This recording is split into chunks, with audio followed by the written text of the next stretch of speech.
Ang dumi at alikabok na nga rin ng bahay dahil last week ko pa sana balak maglinis, kaya lang bumiyahe kami pa Baguio.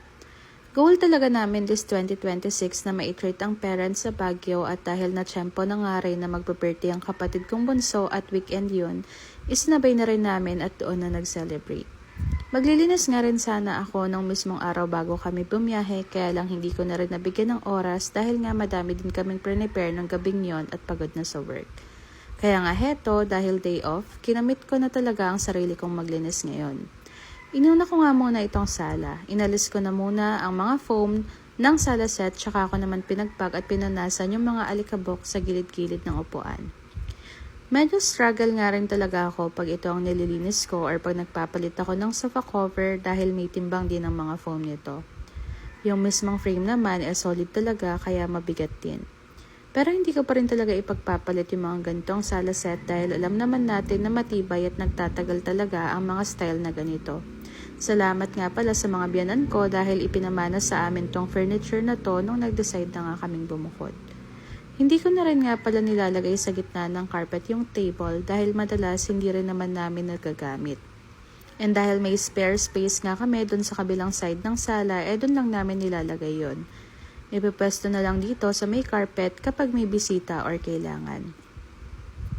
Dito ko na nga rin pala sa ilalim ng table inilalagay yung extra comforters and pillows na nailalabas lang kapag may bisita.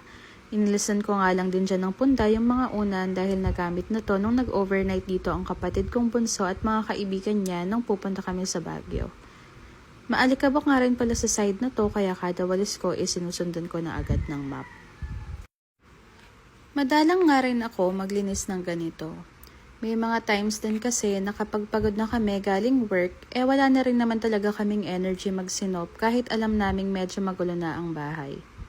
Hindi naman masyadong gumugulo at nagiging makalat dahil dadalawa lang naman kaming nakatira dito pero mabilis din kasing umalikabok. Kaya nga hindi rin talaga pwedeng pinatatagal masyado nang hindi nagpupunas or nagmamap man lang. Nung matapos nga ako sa pagpupunas ay nag-spray ako ng pampabango sa bahay at nagsindi ako ng scented candle. Inayos ko na rin nga yung mga jacket na kaninang nakasabit dyan para wala na rin akong makitang nakakalat.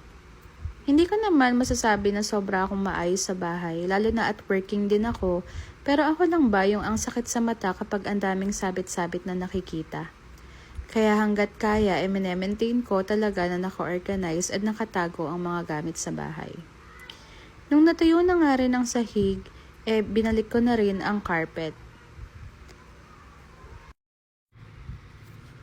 Sala pa nga lang to, kaya lang medyo mahaba na, kaya part 2 na lang siguro. Thank you, bye na muna!